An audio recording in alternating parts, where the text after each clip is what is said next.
even start anything. So if you're going to start it, if you want that drama, then be a man about bringing that drama. Don't bring drama and then rat.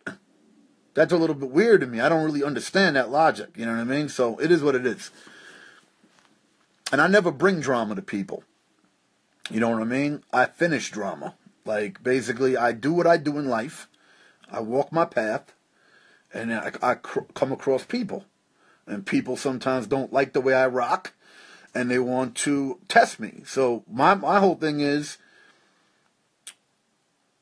if you're going to, you know what I mean, go that route, then just do it without police, handle it, do it like a man, and keep it moving, and that's it.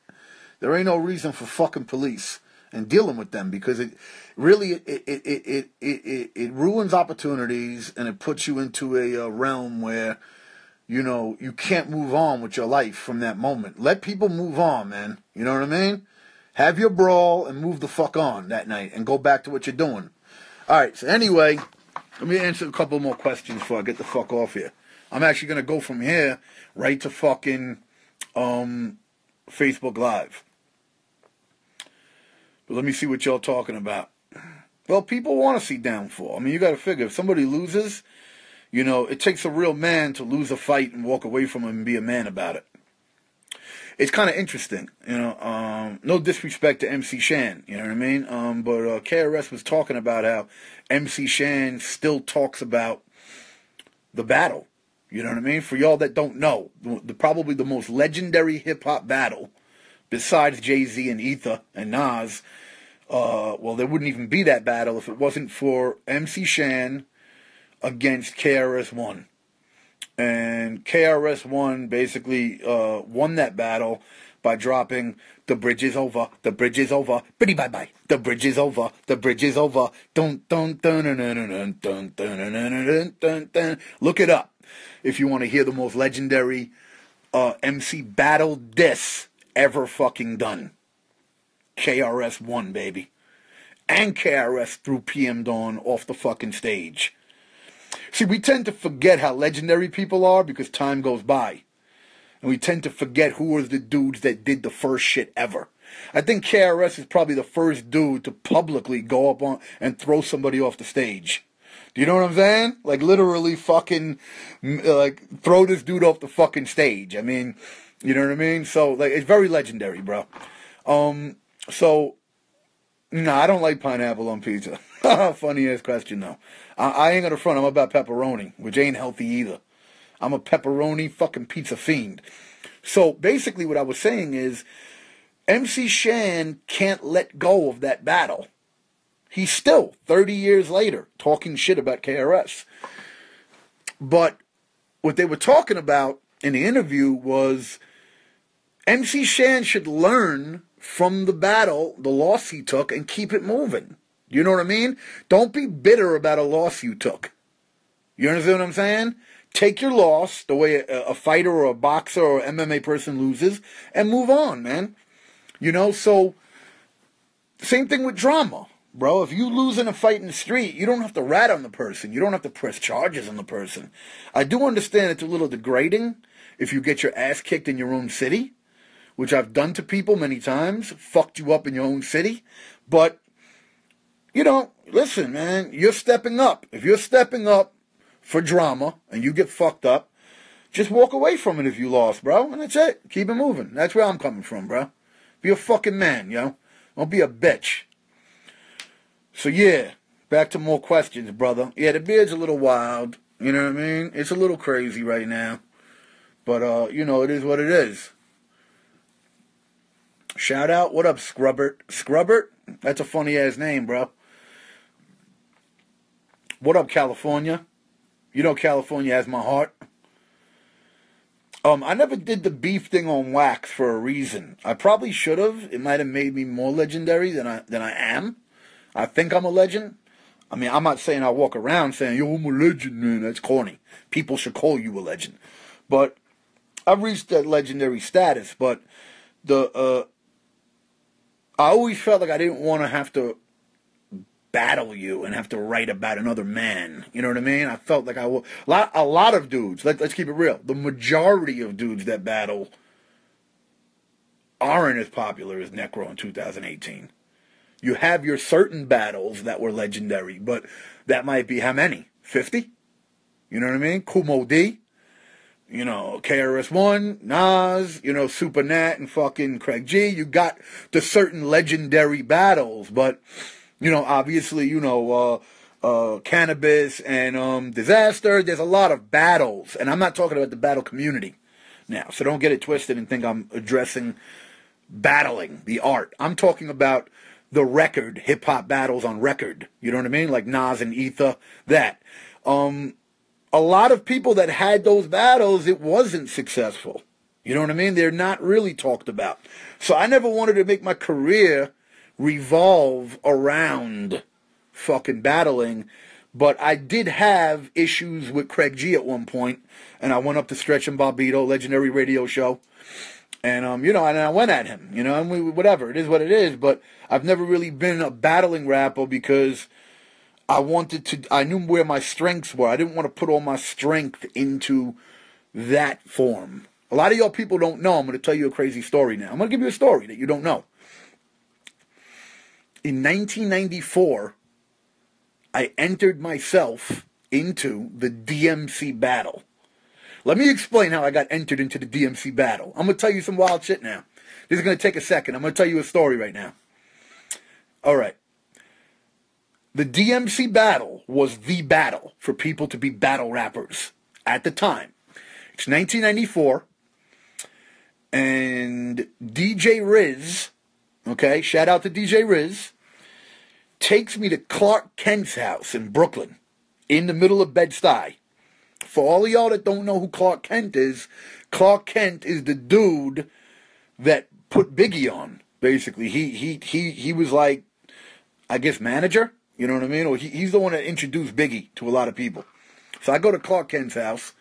Clark Kent was friends with DJ Riz, Italiano. DJ Riz, one of the first dudes that ever helped me in the game.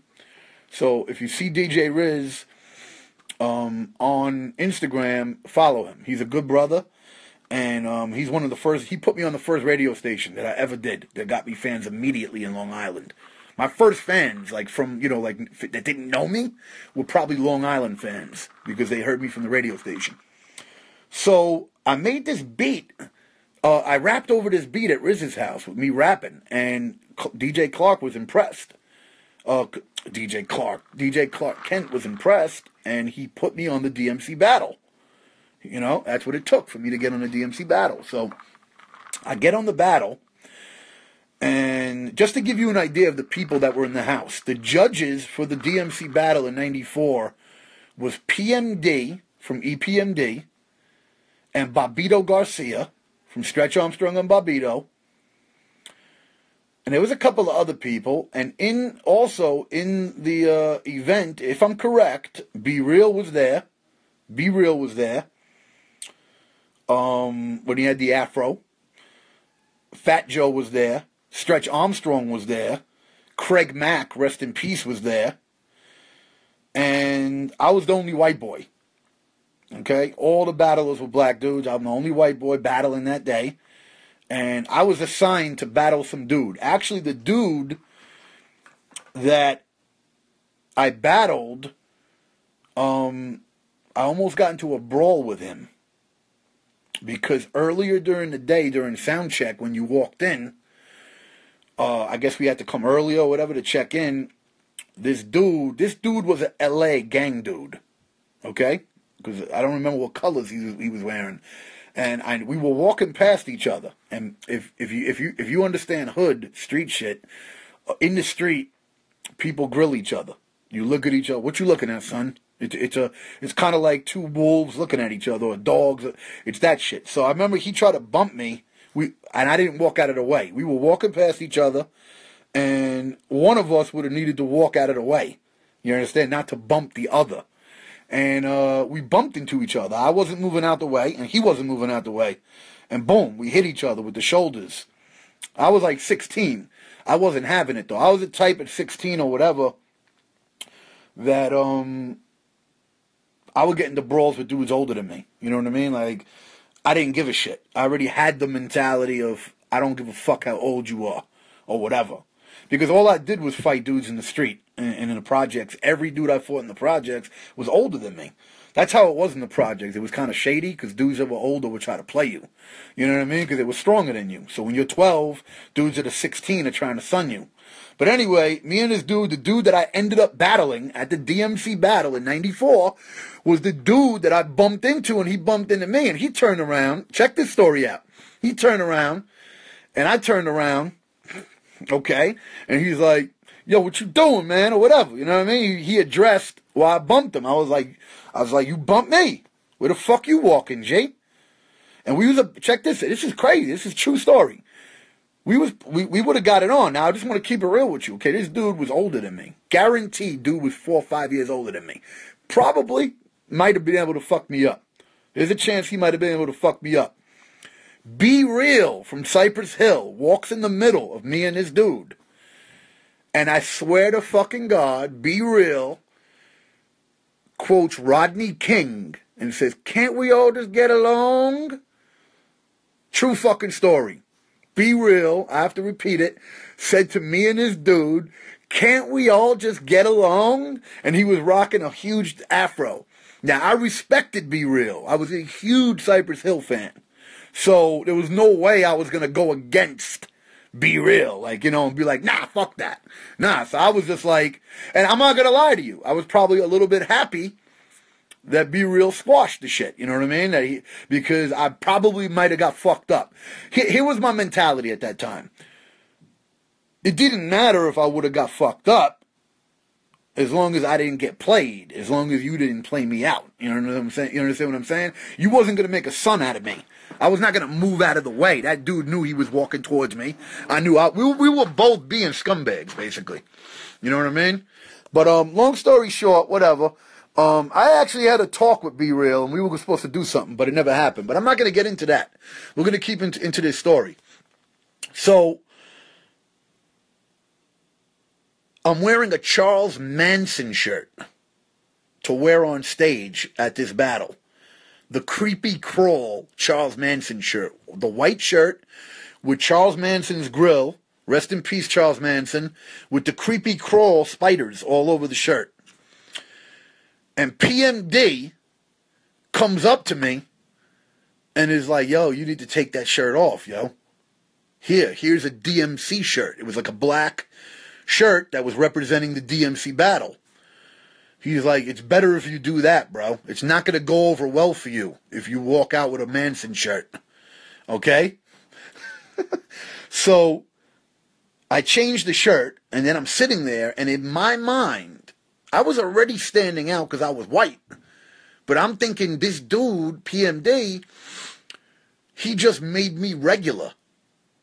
You understand what I'm saying? He made me regular. Like, I felt wearing the DMC shirt that I looked like all the other battlers now. And I wouldn't stand out. So I took, right before I went on stage, I took off the DMC shirt and put my Charles Manson shirt back on. And I go out to my battle and I'm wearing the Charles Manson shirt. And before I even start the battle, mad racist at DMC 94, the whole crowd, which was 99% black, starts booing me. Okay? The whole crowd. The way it started, that the whole crowd started booing me, probably for being a white boy, crazy fucking white boy with a Manson shirt, is one dude stood up and started booing. And I'm going to tell you a story about the one dude, because I ended up bumping into him on the train home after the battle. The dude that fucked my whole shit up was on the train. Literally, cross to cross, with us looking at each other. Crazy. But I'll tell you about that after. So, I'm on stage, and here's what was whack. I wrote my battle to face the dude that I was battling. You know how battles are done? You face the dude and you rhyme to him? The way that the DMC 94 battle had it set up, you were rapping to the crowd your battle. You weren't looking at the dude. They didn't let the two dudes on stage. You were rapping to the crowd, and these judges were going to judge whether or not you beat who you battled. So I'm thinking, yo, this shit is whack as fuck. I wrote lines to look at the dude.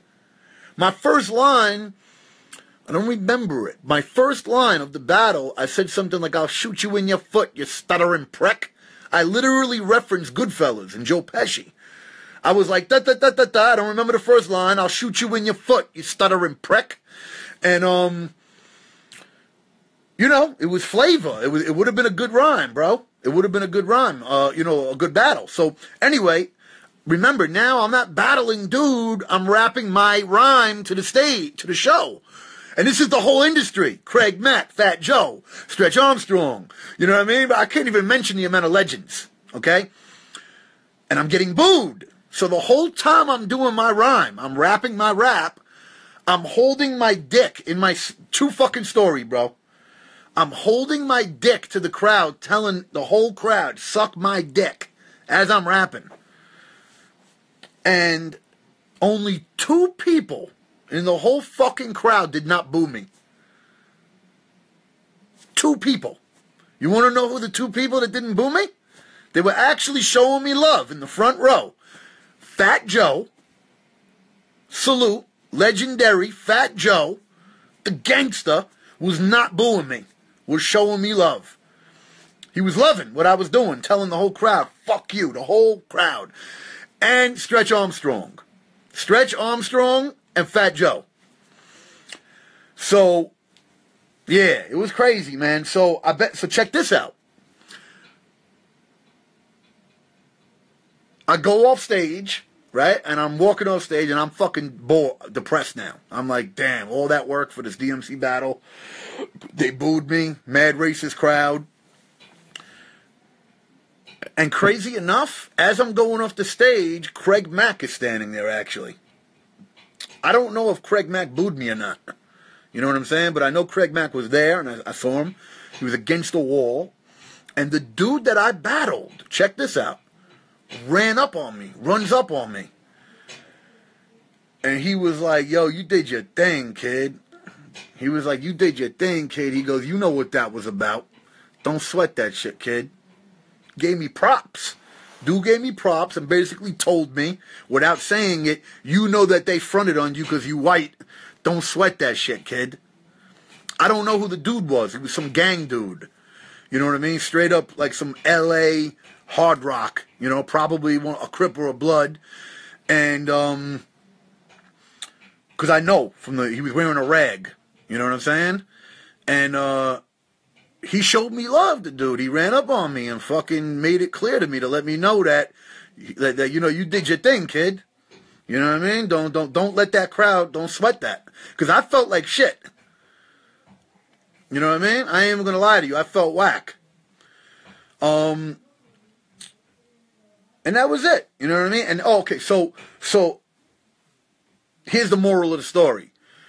Because I went through that experience in 1994, it showed me that I have no control over battles. So if I become a battle rapper, I'm always going to be at the mercy of the crowd.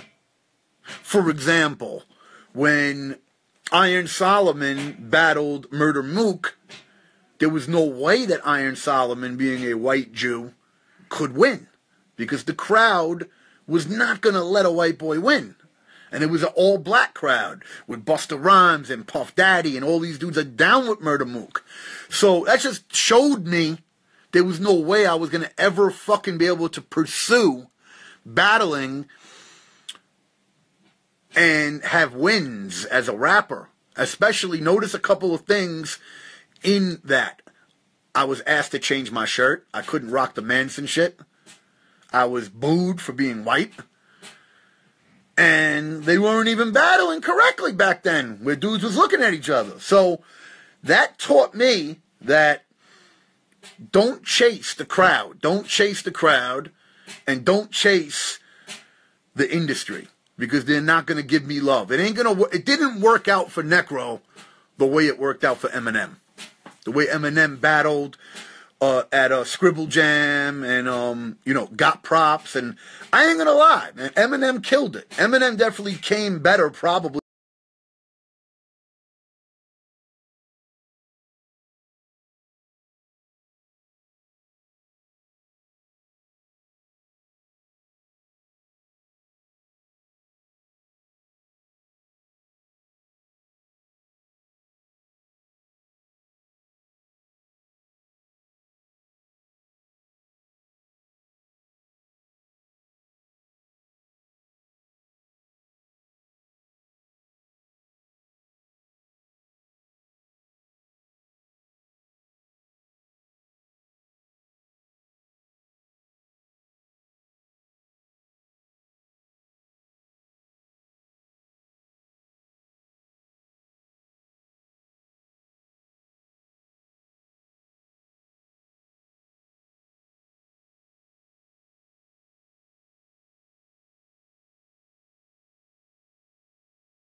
to make it in New York City. They say if you can make it in New York, you can make it anywhere. Did I make it in New York? Excuse me, pardon me. I think I did make it in New York. But what's even better is I made it around the world. I am international. There's dudes that live in certain countries I won't mention. They're only really popping in that one country. And there's dudes that might only really be known in their city. But Necro is known in 61 countries. I've been knowing that Necro is loved in, mad countries, but Spotify really showed me at the end of the year, it's like about 61. Because I had 877,000 listeners in 2017, in the whole year combined, monthly unique listeners, and it was in 61 countries. So, my shit is getting burned. It's getting played, you know what I mean? And I'm going to keep it real. Check this out. I still don't get the love I deserve in New York City. Like, there's DJs from New York. There's fucking shows, like, radio shows. My shit don't get played. You might be asking, well, Necro, do you send it to them?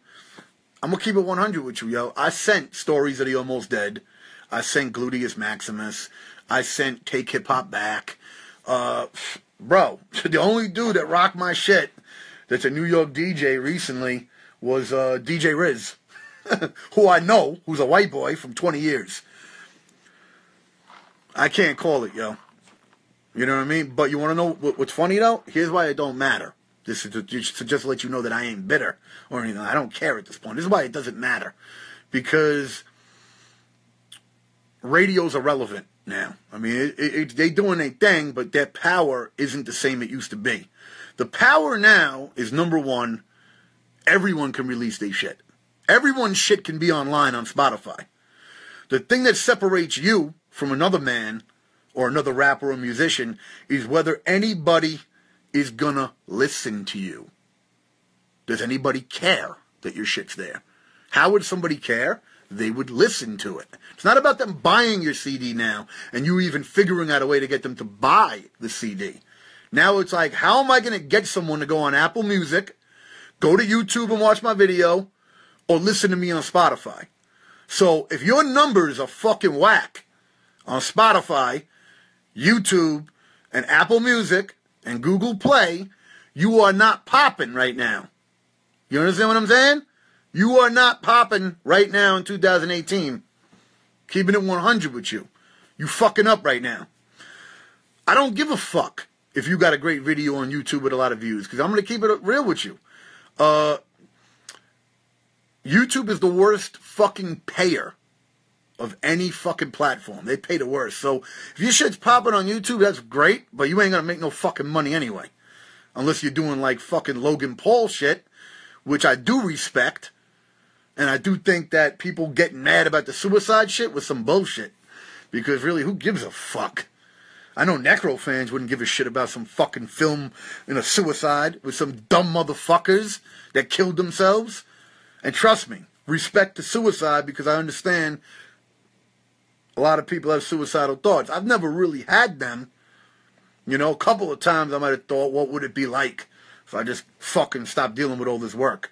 But, I'm always kicked into the head to be like, just enjoy life. You know what I mean? You'll get past that fucking feeling. But my point is that, I don't really have any sympathy, really, for somebody that just killed themselves. You know what I mean? Like, it's sad, but I'm just not going to lie to you that I have a major sympathy for suicide. You know what I mean? I always thought it was more of a pussy thing to do. But that's just, whatever. But, I'm sure if I thought about it more, I might be more sensitive to it. But anyway, here's what I'm basically saying. There's dudes like that make major money on YouTube. Okay? Because he's getting so many viewers. But a lot of rappers are not getting mad money. I'm just keeping it 100, But anyway, my shit's popping in 2018. It's a fucking blessing, I'm popping right now. Oh, one thing I was going to tell you before. So a lot of rappers would call themselves names that were the names from Murder, Inc. I'm about to end this in fucking 2 minutes. This ends, so I'm out of here. I'm going to say the last thing before I leave. Because if this shit ends and I can't save it, I want to save it. A lot of rappers would call themselves different names of mafia members.